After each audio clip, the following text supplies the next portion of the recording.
नमस्कार दोस्तों, एक बार फिर आपके सामने हाजिर हूँ कुछ रोचक जानकारियों को लेकर। मैं शुभाशीष शर्मा पीईटी पीजीटी आज आपके सामने ऑक्सीजन डेप्थ टॉपिक को लेकर हाजिर हूँ और ऑक्सीजन डेप्थ के ऊपर आज हम डिस्कस करने जा रहे हैं। तो दोस्तों, सबसे पहले आइए हम जानते हैं कि O2 डेप्थ यानी ऑक्सीजन डेप्थ के फाउंडर कौन थे। As per study the term oxygen depth was first used by British exercise physiologist Archibald Vivian Hill in 1922। हमने क्या समझा, जो ऑक्सीजन डेप्थ के फाउंडर थे, जिन्होंने सबसे पहले ऑक्सीजन डेप्थ को यूज़ किया था, उनका नाम क्या था? ब्रिटिश एक्सरसाइज फिजियोलॉजिस्ट जो थे, उनका नाम क्या था? आर्चीबाल्ड विवियन हिल। 1922 में इन्होंने सबसे पहले ऑक्सीजन डेप्थ को यूज़ किया था। ठीक है, इतना तो चलिए, मैंने आपका ऑक्सीजन डेप्थ का जो है आपको मैंने हिस्ट्री बता दिया, जो छोटा से था, ठीक है, ब्रीफ था। चलिए एक और रोचक बात आपको बताता हूँ। ऑक्सीजन डेप्थ को एक और नाम से हम जानते हैं, पता है क्या नाम है? वो नाम है ईपॉक। अब आप सोचोगे ये ईपॉक क्या है? जी हाँ, EPOC, ईपॉक। ठीक है, तो अब ये ईपॉक का फुल फॉर्म क्या हुआ? Exercise post exercise oxygen consumption. एक बार फिर से मैं दोहराना चाहूंगा, excess post exercise oxygen consumption, ये हुआ आपका EPOC का फुल फॉर्म। अब हिंदी में इसका अर्थ ये बनता है कि एक्सरसाइज के बाद जो हम एक्स्ट्रा ऑक्सीजन का कंजप्शन करते हैं, एक्सरसाइज के बाद हमारा शरीर जो एक्स्ट्रा ऑक्सीजन का कंजप्शन करता है, वही EPOC यानी ईपॉक यानी ऑक्सीजन डेप्थ कहलाता है। ठीक है, बहुत ही ब्रीफ में था और साधारण में था, समझ में आ गया आपको, उम्मीद करता हूँ। तो चलिए अब हम समझते हैं ऑक्सीजन डेप्थ के बेस को। तो अब बेस बोलने का क्या मतलब है? तो देखिए, हम घर तो बना लेते हैं, लेकिन घर कितना भी ऊंचा हो, लेकिन उसका बेस, उसका नींव अगर मजबूत नहीं है, स्ट्रांग नहीं है, तो घर कितना भी ऊंचा आलीशान बड़ा हो, एक ना एक दिन समस्या आ ही जाती है। और वो कैसी समस्या है आपको पता है। तो इसीलिए दोस्तों, मैं हमेशा से यही मानकर चलता हूँ और आपको भी यही और इसी बात का गांठ बांध लेना चाहिए कि जिस चीज़ का भी आपको नॉलेज रखना है या हम रखते हैं, तो उसका बेस बहुत ज़रूरी होता है। मान लीजिए किसी चीज़ की जानकारी आपके पास है, ठीक है, और उसकी बेस आपके पास नहीं है कि वो उसका शुरुआत कहाँ से, वो उसका बेस क्या है, और उस चीज़ को आपने ऊपर ऊपर ही जाना है। और एक टाइम ऐसा आता है कि आप उस ऊपर ऊपर से जाने वाले चीज़ को आप भूल जाते हो। ठीक है, एक ऊपर आप लेवल में पहुँचते हो और उस चीज़ को, जिस चीज़ को आपने ऊपर ऊपर ही जाना है, उस चीज़ को आप भूल जाते हो। तब आप वहाँ पे प्रॉब्लम में आ सकते हो। तो इसीलिए मैं कहता हूँ कि अगर उस टाइम, उस वक्त उस चीज़ का आपने बेस को जाना होता या है, तो आप फिर से उसी चीज़ को उस वक्त उसी टाइम शुरुआत कर सकते हो कि हाँ ऐसा है तो वैसा है, इसलिए ऐसा है। लेकिन आपको बेस नहीं पता और आपने ऊपर ऊपर ही नॉलेज ले लिया और उस चीज़ को आप कहीं बताने गए और आप अचानक से भूल गए, तो आपके पास तो बेस ही नहीं है। आप शुरुआत कहाँ से करोगे? आप शुरुआत कहाँ से करोगे? ऊपर ऊपर अगर मालूम है तो आपने ऊपर ऊपर ही बता दिया, और उन्होंने, सामने वाले ने अगर कुछ आपसे बेस के लिए कुछ पूछा, कुछ अंदर की चीज़ पूछी, कहाँ से बताओगे उस चीज़ के बारे में? सवाल ही नहीं उठता ना बताने का। तो इसलिए दोस्तों, टाइम को जाया ना करते हुए ऑक्सीजन डेप्थ के बारे में आज हम बेस से स्टडी करेंगे, शुरुआत से पढ़ेंगे। ठीक है, तो चलिए शुरू करते हैं। सबसे पहले ऑक्सीजन डेप्थ क्या है? तो जब हमारी मसल्स जब हमारी मांसपेशियां आराम की स्थिति में होती है ना दोस्तों, तब इसमें बड़ी मात्रा में ATP और केराटिन फॉस्फेट होता है। अब आप बोलोगे बड़ी मात्रा में ATP और केराटिन फॉस्फेट का क्या मतलब है? ATP क्या है? तो ATP जो है एनर्जी है, एडेनोसिन ट्राई फॉस्फेट। ठीक है, और दूसरा मैंने क्या बताया? Keratin phosphate. ये दो चीज जो है बेटा, ये जो चीज़ है, ये दो चीज़ से हमारे मसल्स में एनर्जी मिलती है और हमारी मसल्स किसी भी एक्टिविटी को, किसी भी काम को सही तरीके से कर पाती है एनर्जी के साथ। ठीक है, अब चलिए, हमने इसमें सबसे पहले आपको क्या बताया कि जब हमारी मांसपेशियां आराम की अवस्था में होती है, तब हमारे मसल्स यानी हमारी मांसपेशियां में ATP और केराटिन फॉस्फेट ज़्यादा मात्रा में रहती है या होती है। लेकिन जब हमारी मांसपेशियां कार्य करने लगती है, व्यायाम यानी एक्सरसाइज करने लगती है, तब क्या होता है, तुरंत एटीपी समाप्त हो जाती है या उसकी मात्रा घटने लगती है। आपको एटीपी जो है समझ में अगर नहीं आ रहा है तो इसका प्रोसेस भी मैं आपको एक दूसरे रिकॉर्डिंग में अच्छे से समझाऊंगा कि ये एटीपी क्या है और केराटिन फॉस्फेट क्या है। हालांकि बात अभी ऑक्सीजन डेप्थ का चल रहा है, तो इसलिए एटीपी का फुल फॉर्म आप जान के रखें, जो एनर्जी प्रोवाइड करती है हमारे बॉडी मसल्स को एक्टिविटी को परफॉर्म करने के लिए। ठीक है, और ये बनती कैसी है तो वो इस वीडियो में है, ध्यान से सुनिएगा। ठीक है, तो मैंने आपको क्या बताया था कि जब हम देखते हैं कि हमारी मसल्स काम करने लगती है, मसल्स एक्टिविटी करने लगती है, एक्सरसाइज करने लगती है, तब तुरंत क्या होता है, हमारे शरीर में या हमारे मसल से एटीपी का जो क्वांटिटी है वो घटने लगता है, तुरंत खत्म हो जाता है। उसके बाद क्या होता है माफ कीजिएगा, इस अवधि में एटीपी का लेवल बढ़ने लगता है। अब आप पूछोगे एटीपी मैंने बोला, अब बोल रहा हूं एडीपी, तो ये डी कहां से आ गया, तो ये भी मैं आपको आगे बताने वाला हूं। ठीक है, एटीपी का फुल फॉर्म है एडिनोसिन डाइफॉस्फेट। ठीक है, एडिनोसिन डाइफॉस्फेट का जो स्तर है वो बढ़ने लगता है। ठीक है, अब आगे हम क्या देखते हैं कि केराटिन फॉस्फेट जो है, ये जो मैंने आपको पहले ही लाइन में बताया था, केराटिन फॉस्फेट मांसपेशियों के संकुचन के लिए तेजी से एटीपी की आपूर्ति करती है। अब केराटिन फॉस्फेट और एडीपी, इन दोनों को अगर हम मिला देते हैं, इन दोनों का संयोजन करते हैं, तब जाकर बनता है एटीएनपी। ठीक है, ATP it's mean adenosine triphosphate, इसमें 3 फॉस्फेट मिले, टी इट्स मीन ट्राई, और यहां मैंने क्या बोला, एडिनोसिन, एडिनोसिन। ठीक है, phosphate, P it's mean phosphate, तो एडिनो यानी एडिनोसिन डाइफॉस्फेट, तो डाई यानी इसमें कितने फॉस्फेट मिले में, हमें 2 फॉस्फेट मिले हैं, इसमें हमें 2 फॉस्फेट मिले हैं। और इसके बाद क्या बोला मैंने, क्रिएटिन फॉस्फेट, तो क्रिएटिन फॉस्फेट का भी 1 फॉस्फेट मिल गया, तो एडीपी डाइफॉस्फेट यानी 2 फॉस्फेट, केराटिन फॉस्फेट का ये 1 फॉस्फेट, ये 3 फॉस्फेट मिलके इक्वल टू में क्या बन गया, एटीपी एडेनोसिन ट्राइफॉस्फेट यानी 3 फॉस्फेट। समझ में आ गया ना आपको ये प्रोसेस, जो बनता है 36 नंबर में, एक ऊपर एक नीचे हो सकता है। ठीक है, इसके लिए मैं आपको एडवांस सॉरी कह देता हूँ। 36 नंबर ऑफ एटीपी बन जाती है, जिसके ब्रेकडाउन होते रहते हैं और हमें एनर्जी प्रोवाइड होते रहती है, जो भी एक्टिविटी हम अपने रोज़मर्रा की ज़िंदगी में करते हैं। ठीक है, एक्सरसाइज, कोई काम, एक्टिविटी, etc।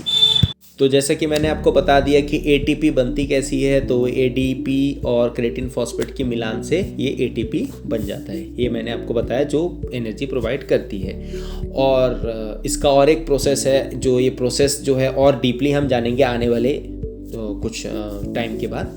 ठीक है, तो चलिए और थोड़ा हम देखते हैं कि मान लीजिए मसल्स कॉन्ट्रैक्शन यानी मांसपेशियों में संकुचन अगर कम है तो इसमें कम एटीपी खर्च होगा, लेकिन यहीं पर अगर मांसपेशियों में संकुचन ज़्यादा है, मसल्स में कंट्रैक्शन ज़्यादा है, तो यहाँ पे एटीपी ज़्यादा से ज़्यादा खर्च होगा। ठीक है, तो एटीपी ज़्यादा से ज़्यादा खर्च होगा, तो कहने का मतलब क्या है, केराटिन फॉस्फेट और एडीपी ज़्यादा लगेंगे, तब जाके एटीपी ज़्यादा बन पाएगा, और एटीपी जब ज़्यादा बनेगा तो ज़्यादा से ज़्यादा खर्च होगा वो। ठीक है, ये बात सही है। लेकिन अगर हम ये देखते हैं कि मांसपेशियों में संकुचन कम है यानी कॉन्ट्रैक्शन कम है, तो केराटिन फॉस्फेट और एडीपी दोनों बोलेंगे अरे यार ठीक है, मसल्स में अभी उतना कॉन्ट्रैक्शन नहीं आ रहा है, बस नॉर्मल है, तो ठीक है, अब तुम भी ज़्यादा लोड लेके काम मत करो और मैं भी ज़्यादा लोड लेके काम नहीं करूँगा, आराम से बनाते हैं एटीपी, आराम से बनते रहने दो एटीपी, आराम से काम चलने दो। ठीक है, क्योंकि भाई कॉन्ट्रैक्शन कम है। लेकिन वहीं उल्टा क्या देखते हैं, अगर कॉन्ट्रैक्शन ज़्यादा है तो अरे भैया जल्दी बनाओ नहीं तो काम ही रुक जाएगा अपना, तो एटीपी भी बनते रहता है और आपका केराटिन फॉस्फेट भी बनकर एडीपी से जुड़ते रहता है और एटीपी ज़्यादा से ज़्यादा अमाउंट में बॉडी को सप्लाई होते रहता है एनर्जी के लिए। ठीक है, अब इसके बाद आता है ग्लाइकोसिस। ग्लाइकोसिस क्या है, तो यह वो प्रक्रिया है जिसके द्वारा मांसपेशी, ये एक वो प्रोसेस है कि जिसके द्वारा हमारा मसल्स में जमा ग्लूकोज ग्लाइकोजन या ब्लड से ग्लूकोज पायरुविक एसिड में टूट जाता है। ठीक है, अब आप बोलोगे पायरुविक एसिड कैसा बनता है, तो यही ग्लाइकोसिस प्रोसेस से ही बनता है। अब ग्लाइकोसिस क्या है, तो ग्लाइकोसिस मतलब हमारा ब्लड में जमा हुआ जो ग्लूकोज होता है, ब्लड में जो स्थित ग्लूकोज होता है, यही जब टूटता है तो पायरुविक एसिड में ये बन जाता है। ठीक है, पायरुविक एसिड याद रखिएगा। अब पायरुविक एसिड को हम समझेंगे। तो pyruvic acid supply energy to living cells through the Krebs circle और सिट्रिक एसिड सर्कल। क्या समझ में आया? तो पायरुविक एसिड जो सप्लाई एनर्जी करता है, किसको सप्लाई एनर्जी करता है? वो लिविंग सेल्स को करता है। किसके थ्रू करता है? सिट्रिक एसिड साइकिल, जिसको ऑल्सो नोन एज द हम क्रेब सर्कल भी समझते हैं। और क्रेब सर्कल कहाँ घूमता है? हमारे सेल्स के अंदर जो डिपार्टमेंट होता है माइटोकॉन्ड्रिया का, जो एनर्जी जनरेट करने का डिपार्टमेंट कहलाता है, उसके अंदर। ये टॉपिक आगे देखेंगे हम लोग। ठीक है, चलो अब हम आगे चलते हैं। अब हम आगे क्या देखते हैं पायरुविक एसिड के टॉपिक में, कि जब हमारे शरीर में ऑक्सीजन प्रेजेंट है, यानी एरोबिक रेस्पिरेशन चल रहा है और हम एक्टिविटी कर रहे हैं ऐसा जिसमें हम एरोबिक रेस्पिरेशन कर रहे हैं मान लो, तो वहीं पायरुविक एसिड जो है हमारा क्या होता है, आपका थोड़े टाइम के बाद लैक्टिक एसिड में कन्वर्ट हो जाता है। ठीक है, लैक्टिक एसिड में जैसे ही कन्वर्ट हो जाता है, तब यही लैक्टिक एसिड दोबारा ब्लड के साथ मिलके हमारे लीवर में चला जाता है। लीवर में जाके यही लैक्टिक एसिड आपका CO2 यानी कार्बन डाइऑक्साइड या और हाइड्रोजन H2O में ब्रेक डाउन हो जाता है, जिसके प्रोसेस से भी बॉडी को कुछ टाइम तक एनर्जी मिलते रहती है एक्टिविटी को बरकरार रखने के लिए। अब इसको अगर हम कुछ स्टोरी टाइप से समझाएं तो जैसे देखिए, एरोबिक एक्टिविटी जैसा कि आप मान लो लंबी दूरी की दौड़ कर रहे हो, लाइक मैराथन कर रहे हो, लाइक एक ग्राउंड जो 400 मीटर का होता है मान लो, उसका आपको 10 चक्कर काटने के लिए बोल दिया गया है, तो आप आराम से अपना नॉर्मल पेस स्पीड में आप भागोगे, 10 राउंड आपको कंप्लीट करना है। तो एक टाइम ऐसा भी आता है जब आपको हल्का हल्का थकान महसूस होना शुरू हो जाता है। ठीक है, 2 या 3 राउंड के अंदर आपके बॉडी की कैपेसिटी के अनुसार डिपेंड करती है कि आपका थकान कब शुरू हो रहा है असली। ठीक है, वो आपकी कैपेसिटी के ऊपर है, आपका फिजिक्स किस तरह है। ठीक है, आपका फिजिक्स कैसा है, आपका बॉडी स्ट्रक्चर कैसा है, डिपेंड वो करता है, मसल्स कैसे हैं आपके, डिपेंड वो करता है। तो अब थकान तो शुरू हो गई है, लेकिन क्या देख रहे हो आप? आपने सांस नहीं रोका है, सांस आपका चलता ही है, सांस आपका चल ही रहा है धीरे धीरे, और आप रनिंग कर रहे हो अपने स्पेस स्पीड में। ठीक है, अपने नॉर्मल स्पीड में आप रनिंग कर रहे हो। तो वहाँ पे क्या होता है, आपका क्या होता है, वहीं पे आपका लैक्टिक एसिड फॉर्मेशन शुरू हो जाता है, लैक्टिक एसिड बनना शुरू हो जाता है। लेकिन लैक्टिक एसिड बनने का मतलब क्या है? मसल्स को तो थक जाना। अब मसल्स तो काम नहीं करे, भैया अब तो लैक्टिक एसिड बन गया भैया, अब नहीं करना, अब रुक जाओ नहीं तो पलटी हो जाएगा ज़मीन पे, अब नहीं करना काम मेरे को। नहीं, ये एरोबिक एक्टिविटी आप कर रहे हो, तो वही लैक्टिक एसिड बनने के बाद तुरंत कहाँ चला जाता है? लीवर में जाने लगता है धीरे धीरे ब्लड के साथ मिलते हुए, और लीवर में जाकर CO2 और H2O में ब्रेक डाउन हो जाता है और एनर्जी प्रोवाइड करने लगता है। वापस से एनर्जी में, ये दोनों का मिलान से एनर्जी बनकर वापस से सप्लाई होता है हमारे बॉडी को एनर्जी को लेकर वो उसी एक्टिविटी को बरकरार रखने के लिए। लेकिन देखने वाली बात ये है कि एरोबिक एक्टिविटी भी तो एक लिमिट होती है। ऐसा तो नहीं कि पूरा एक दिन आप कंटिन्यूअसली दौड़ोगे बिना 1 सेकंड का ब्रेक लगा, ऐसा तो नहीं है ना भैया।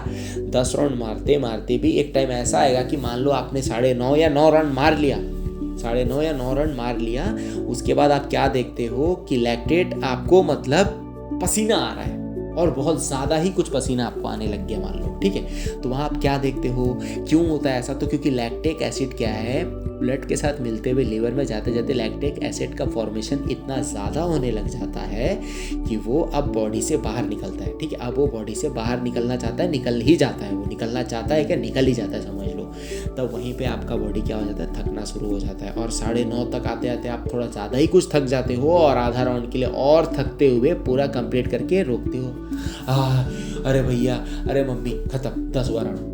ठीक है, वहाँ पे आप रिकवरी करने के लिए अपने बॉडी को रोक देते हो, बैठा लेते हो। देखो यहाँ पे भी आ रहा है ऑक्सीजन डेप्थ का बात। ठीक है, खैर आगे डिस्कस करने वाले हैं हम इसी टॉपिक के अंदर। ठीक है, तो मैंने आपको क्या बताया कि यहाँ में आपने अपने बॉडी को रोका, अपने आप सांस को भरा, और आप सांस को भर रहे हो और अपना बॉडी को रेस्ट दे रहे हो। लेकिन इससे पहले का मोड में मैंने क्या बताया कि आपके बॉडी को एरोबिक वे में आपको कंटिन्यूसली रखना है। तो इस प्रोसेस के दौरान आप रखते रखते एक टाइम ऐसा भी आ जाता है कि आप अपने बॉडी को रोक ही लेते हो। Because why? क्योंकि लैक्टिक फॉर्मेशन इतना ज़्यादा हो जाता है कि अब आपके मसल्स बिल्कुल भी थक जाते हैं और एक्टिविटी के लिए बिल्कुल भी अपने आप को तैयार नहीं कर पाते। ठीक है, ये बात आपको समझ में आ गया कि जब ऑक्सीजन प्रेजेंट होता है। लेकिन यहाँ हम देखते हैं कि जब ऑक्सीजन प्रेजेंट नहीं है हमारे बॉडी में या हमारे मसल्स में जितना हमें चाहिए, तब उस वक्त क्या होता है? तो उस वक्त ये होता है कि मान लो ये एरोबिक नहीं एनारोबिक एक्टिविटी का हम बात कर रहे हैं अब आपसे, ठीक है। तो जैसा कि मैंने आपको बताया कि एनारोबिक जैसा कि मान लो 100 मीटर स्प्रिंट, 200 मीटर स्प्रिंट,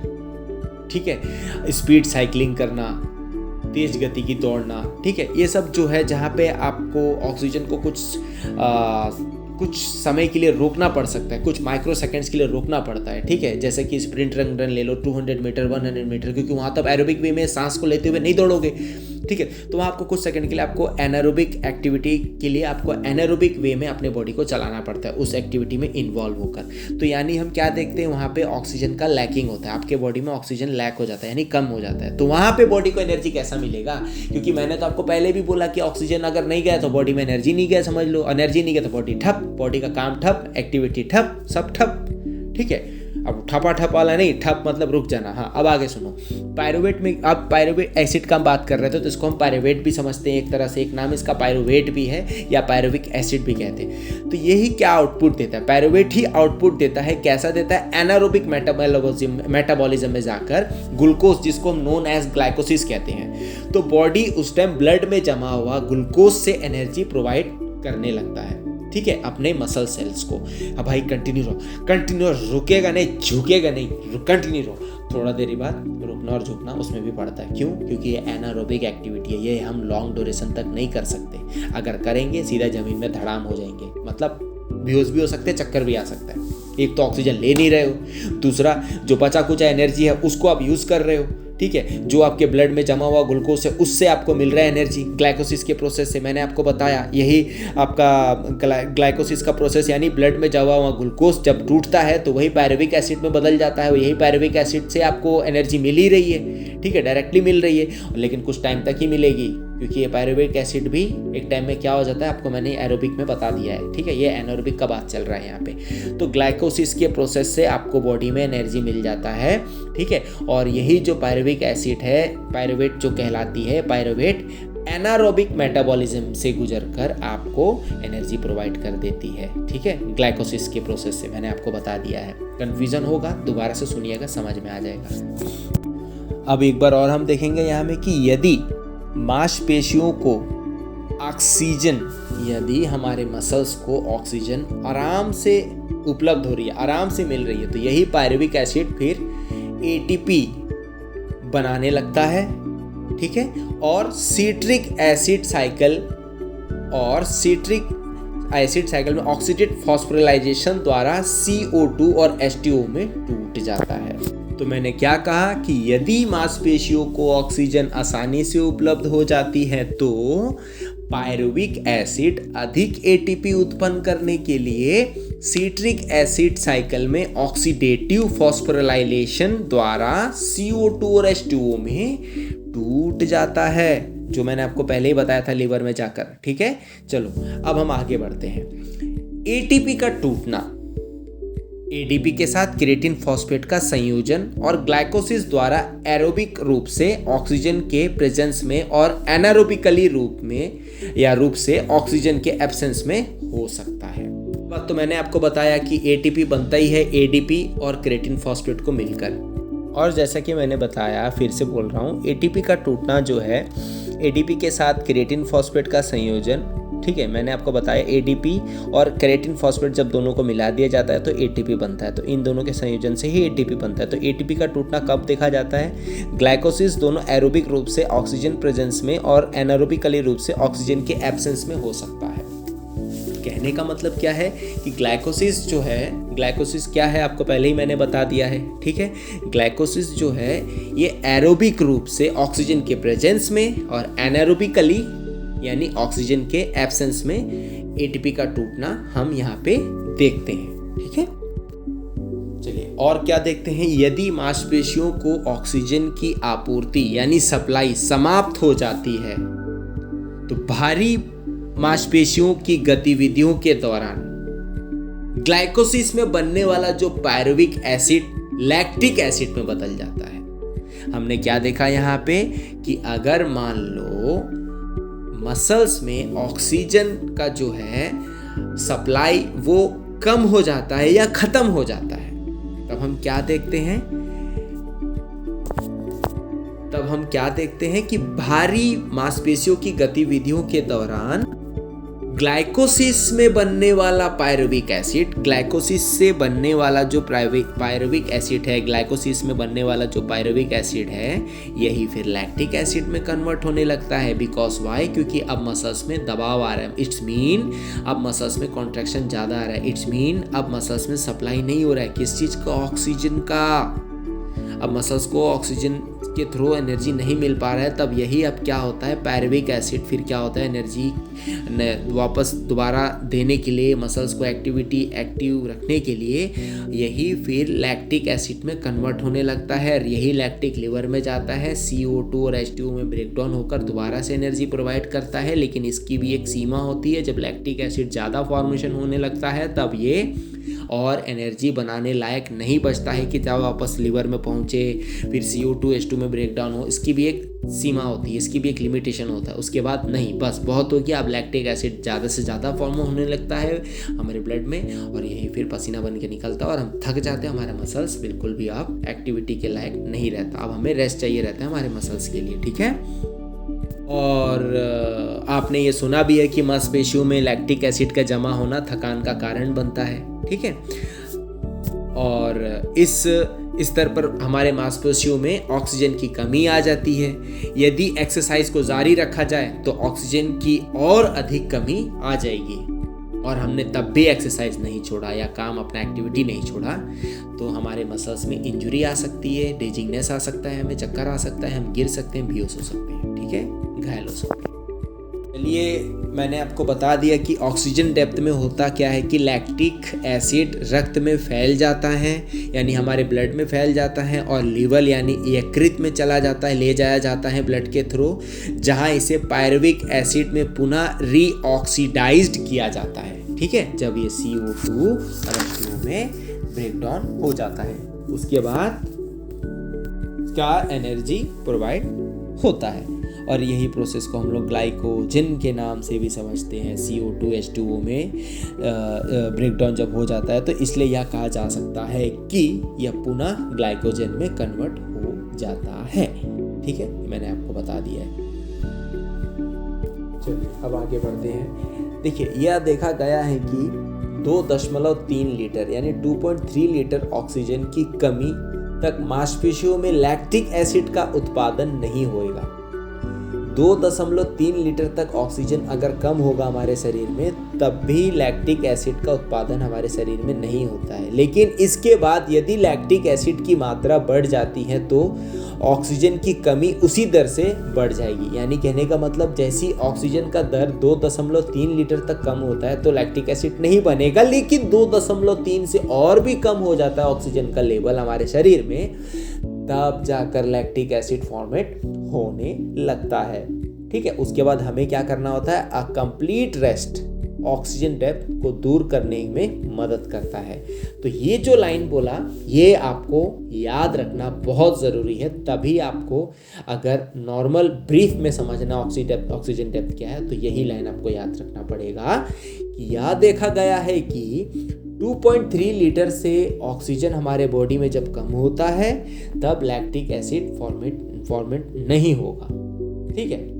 लेकिन 2.3 से अगर ऑक्सीजन का लेवल कम हो जाता है हमारे शरीर में तब लैक्टिक एसिड फॉर्मेशन चालू हो जाता है हमारे मसल्स के अंदर, ठीक है। और हम क्या देखते हैं, तब हमें ऑक्सीजन को प्राप्ति के लिए कंप्लीट रेस्ट चाहिए, एनर्जी की प्राप्ति के लिए कंप्लीट रेस्ट चाहिए, जिसे ही हम ऑक्सीजन डेप्थ के द्वारा दूर करने में मदद करता है, जो हमें ऑक्सीजन डेप्थ के द्वारा दूर करने में मदद करता है, ठीक है। कुछ मैंने ऊपर नीचे बोल दिया या आगे पीछे बोल दिया समझ में नहीं आया तो फिर से समझाता हूँ। चलिए, 2.3 लीटर हमारा ऑक्सीजन का लेवल अगर कम होता है तो कोई प्रॉब्लम नहीं होगा, लेकिन 2.3 लीटर से ऑक्सीजन का लेवल हमारे शरीर में कम होता है तो लैक्टिक एसिड फॉर्मेशन शुरू हो जाता है हमारे मसल्स में। उसके बाद हमें एक कंप्लीट रेस्ट चाहिए, ऑक्सीजन डेप्थ को दूर करने में मदद करता है। ये कंप्लीट रेस्ट जो है उसके इसी वजह से ऑक्सीजन डेप्थ जो है उसको दूर करने में मदद करता है। कंप्लीट रेस्ट जब हम लेंगे तब हम जोर जोर से ऑक्सीजन लेंगे, ठीक है, और यही ऑक्सीजन हमारा ऑक्सीजन डेप्थ को दूर करने में मदद करता है। ठीक है, तो ऑक्सीजन डेप्थ का एक अच्छा उदाहरण हम और देना चाहेंगे आपको कि देखिए, मान लो एक बंदा है, एक इंडिविजुअल है, एक स्पोर्ट्स प्लेयर है, वो गेम खेल रहा है। ठीक है, वो गेम खेलता है या गेम खेल रहा है, और वो गेम खेलते खेलते एक टाइम ऐसा आ जाता है कि वो गेम खेलते खेलते अब उसकी शरीर जवाब देने लगे, मतलब थकने लग जाती है। और थकने के दौरान उसके शरीर में जो बची कुची एनर्जी जो थी, जो बची हुई स्टोर एनर्जी भी थी, वो उसका शरीर, उसका मसल्स वो एनर्जी को भी वो यूज़ कर लिया रहता है। और जब वो खेलने के बाद थक जाता है, अपना गेम कंप्लीट कर लेता है, तो वो एक जगह पे आकर बैठता है, सांस लेना शुरू कर देता है। तो वो ऐसा सांस क्यों लेता है? तो कहने का मतलब अब उसके शरीर में एनर्जी बची ही नहीं। अब उसका शरीर उसे कह रहा है कि जितना जल्दी हो सके मेरे को और ऑक्सीजन प्रोवाइड करो, वरना अब शरीर का कोई भी मसल्स काम करने लायक नहीं रहेगा। आपको चक्कर भी आ सकता है, इंजरी भी हो सकती है, आपका बॉडी उस टाइम कोई एक्टिविटी में इन्वॉल्व तुरंत नहीं हो सकते। देखो, शरीर के अंदर मायोग्लोबिन नाम का एक प्रोटीन होता है जो अपने अंदर ऑक्सीजन को स्टोर करके रखता है। अब एक्टिविटी के दौरान, जैसे कि मैंने वो वर्ड यूज़ किया कि जो स्टोर्ड एनर्जी भी आपकी बॉडी मसल्स यूज़ कर लेती है, तो यही मायोग्लोबिन ऑक्सीजन जो है प्रोवाइड कर देता है हमारे ऑक्सीजन से सेल को, जो सेल जाकर एटीपी बनाकर वो एनर्जी में यूज़ कर लेती है। तो क्या हुआ इसका मतलब कि बची कुची ऑक्सीजन को भी आपने यूज़ कर लिया है। अब पूरा मसल्स, पूरा शरीर आपसे कहता है कि जितना ज़्यादा हो सके ऑक्सीजन का अमाउंट को क्लियर करो हमारे शरीर में, जो आपने उधार में भी लिया था एनर्जी ऑक्सीजन के रूप में। ठीक है, उसे भी आप पूरा करो। तो वही उधार को चुका रहा होता है उस टाइम जब हम जोर जोर से सांस लेते हैं। That's called oxygen depth. इतने इजी प्रोसेस में आपको मैंने बता दिया। ठीक है, और शुरुआत में भी मैंने आपको बताया था, क्या बताया था मैंने शुरुआत में आपको, कि excess post exercise oxygen consumption. ठीक है, इसका मतलब क्या बताया था मैंने, एक्सरसाइज के बाद जो हम एक्स्ट्रा ऑक्सीजन का कंजप्शन करते हैं वही ईपोक भी कहलाता है, यानी ऑक्सीजन डेप्थ कहलाता है। उसके बाद फिर क्या होता है, ड्यूरिंग रेस्ट एटीपी फिर से एक्टिविटीज के लिए मसल्स में जमा कर ली जाती है। ये जो एडेनोसिन ट्राइफॉस्फेट जो है दोबारा से ये बनने लगता है, और ये कहाँ तक बनता है, 36 एटीपी तक बनते बनते ये अपने मसल्स में जमा कर ली जाती है, ताकि आने वाली एक्टिविटी के लिए आपका शरीर, आपका मसल्स रेडी हो सके। ठीक है, और आमतौर पर देखा जाए तो लैक्टिक एसिड का जो हटाना है ब्लड से, वो करीबन 60 या 45 या 50 इतने ही कुछ मिनट लगता है इसे पूरे तरीके से हटाने के लिए अपने शरीर में, जिसके जो प्रोसेस होता है वो कूलिंग डाउन होता है। ठीक है, कूलिंग डाउन के प्रोसेस के थ्रू हमारे शरीर को जब हम रेस्ट देते हैं, उस रेस्ट में लैक्टिक एसिड शरीर से हटा लिया जाता है। अब कूलिंग डाउन अलग है, इसमें कुछ एक्टिविटीज़ होते हैं जो हमारे मसल्स को रिलैक्स देते हैं, हमारे बॉडी को रेस्ट देते हैं। इसे ये मत समझना कूलिंग डाउन मतलब सांस भर रहे हैं तो ये कूलिंग डाउन है, नहीं, ये कूलिंग डाउन नहीं है। इसमें जैसा कि specific warm up, limbering down, cooling down. ठीक है, लिम्बरिंग डाउन ही कहा जाता है, कूलिंग डाउन का दूसरा नाम है। ठीक है, जैसा कि ऑक्सीजन डेप्थ का दूसरा नाम ईपोक है, तो कूलिंग डाउन का दूसरा नाम लिम्बरिंग डाउन है, जिसमें हमें अपने बॉडी को स्ट्रेच करना होता है, रेस्ट देना होता है, सांस लेना और भरना होता है, फिर इनहेल एक्सहेल का प्रोसेस होता है। ठीक है, ऐसा कुछ एक्टिविटी इसमें होती है जिससे हमारे मसल्स को आराम मिल सके, हमारे ब्लड सर्कुलेशन जो नॉर्मल स्पीड में आ सके। उसके बाद इसी प्रोसेस के थ्रू लैक्टिक एसिड ऑटोमेटिक अपने लेवल से डाउन जाने लगती है। ठीक है, लैक्टिक एसिड कम हो जाती है। और अगर देखा जाए कि अगर कूलिंग डाउन एक्सरसाइज नहीं किया जाता है तो 1 घंटे से ज़्यादा समय लग जाता है लैक्टिक एसिड को रिमूव करने के लिए हमारे मसल से, हमारे बॉडी से। ठीक है, तो दैट्स ऑल। तो दोस्तों, हम लोगों ने क्या समझा कि जब हम काम कर रहे होते हैं, एक्सरसाइज कर रहे होते हैं या किसी भी तरह की एक्टिविटी कर रहे होते हैं, तो हमारी सांसें जो हैं, हमारी जो एनर्जी है नॉर्मल होती है, हमारी सांसें नॉर्मल चल रही होती है। लेकिन एक टाइम में ऐसा आ जाता है कि जब उस काम को हम रोक देते हैं, थक जाते हैं, थक हार कर हम कहीं रेस्ट लेने लगते हैं, और उस टाइम हम जोर जोर से सांस ले रहे होते हैं। तो यही ऑक्सीजन डेप्थ है, जिसकी वजह से हमने जो एनर्जी यूज़ कर लिया है उस एनर्जी को चुका रहे होते हैं। उस एनर्जी को, जो एनर्जी को हमने हमारे बॉडी से उधार लिया था उस एक्टिविटी को पूरा करने के लिए, उस उधार ली गई एनर्जी को भी हम उस टाइम चुका रहे होते हैं। हम अपने एक तरह से ये समझे कि एनर्जी को फुलफिल कर रहे होते हैं उस वक्त। That's called oxygen depth. ठीक है, और जैसे कि मैंने ऑक्सीजन डेप्थ का दूसरा नाम क्या बताया था, EPOC, EPOC, excess post exercise oxygen consumption. तो इसका एक डायग्राम भी है जो मैंने दिया है इसी रिकॉर्डिंग में, आप देख लीजिएगा, समझ में आपको आ जाएगा। और डायग्राम के बेस में भी मैं आपको इसी के अंदर बताऊंगा। तो दोस्तों ये था हमारा ऑक्सीजन डेप्थ का पूरा बेस स्टडी जो मैंने अभी आपको बताया, और बीच बीच में कुछ एक दो वर्ड्स ऊपर या नीचे हो गए जिसकी वजह से मुझे खेद है, मैं आपसे माफ़ी चाहता हूँ। लेकिन दोस्तों इसे ध्यान से सुनिएगा, नहीं समझ में आया तो एक बार नहीं 2 बार सुनिएगा, ज़रूर समझ में आएगा। कमेंट्स कीजिएगा, अगर जो बात आपको समझ में नहीं आए मैं उसे दोबारा से फिर आपको रिकॉर्डिंग में समझाऊँगा। ध्यान से सुनिएगा दोस्तों, बहुत ही इजी, साधारण और खुद के भाषा में मैंने आपको ये चीज़ बताया है। जो ऑक्सीजन डेप्थ, जिसे EPOC और इपोक के नाम से भी हम समझते हैं, excess post exercise oxygen consumption, जो मैं बार बार नाम ले रहा हूँ। कहीं भी ऐसे MCQs ऑप्शंस आते हैं तो घबराइएगा मत, ज़रूर याद रखिएगा मेरी इस बातों को। किसी भी चीज़ को अगर हम नींव से यानी जड़ से यानी बेस से समझते हैं तो उस चीज़ का फ़ायदा हमें आने वाले समय में ज़रूर अवश्य मिलता है। ठीक है, तो दोस्तों इसी हर्षो उल्लास के साथ मैं आपसे विदा लेता हूं, और आशा करता हूं, उम्मीद करता हूं कि जो ऑक्सीजन डेप्थ के बारे में मैंने आपको बेसिक स्टडी बताया करके जो भी डिस्कस किया आपसे, आपको काफ़ी अच्छे से समझ में आ गया होगा। तो चलिए फिर चलते हैं, वो कहते हैं ना, फिर मुलाकात होगी कभी, रात के 1:11 हो रहा है, गुड मॉर्निंग एडवांस। चलिए चलते हैं, अपना ख्याल रखिएगा, खुश रहिएगा, अच्छे से रहिएगा, tata bye bye, thank you. तो जैसे कि डायग्राम का बात हमने किया था ऑक्सीजन डेप्थ का, तो ये एक ग्राफ है, ग्राफ के जरिए हमने आपको दर्शाया है। तो ऑक्सीजन डेप्थ में क्या है कि जैसा कि देखिए जो 1, 2 और 3 दिया गया है, नॉर्मल, एक्सरसाइज एंड रिकवरी, ये एक वे में चलता है एक्सरसाइज।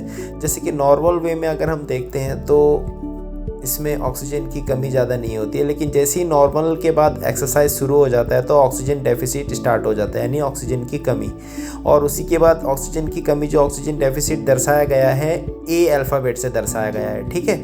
उसके बाद B अल्फ़ाबेट में हम जाते हैं तो वहाँ हम क्या देखते हैं, एक्सरसाइज के ऊपर ही दिया गया है कि वहाँ पे B अल्फ़ाबेट से दर्शाया गया है volume of maximum oxygen, maximum volume of oxygen, ठीक है। वहाँ पे हमें ज़्यादा से ज़्यादा ऑक्सीजन की ज़रूरत पड़ती है।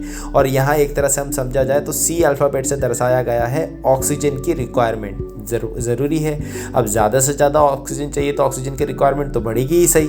अब उसके बाद जब हम एक्सरसाइज रोक देते हैं या रिकवरी पीरियड में आते हैं, जो नंबर 3 में दर्शाया गया है D अल्फ़ाबेट से, और देखिए उसी टाइम पे क्या होता है, ये आपका जो डायग्राम का जो ऑक्सीजन का जो ये ग्राफ है, जो ये दर्शाया गया है, ये डाउन जाने लगता है।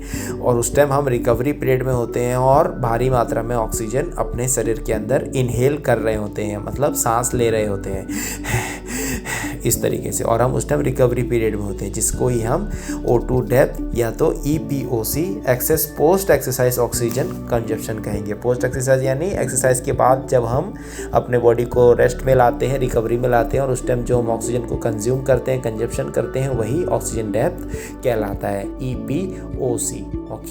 ओके दोस्तों।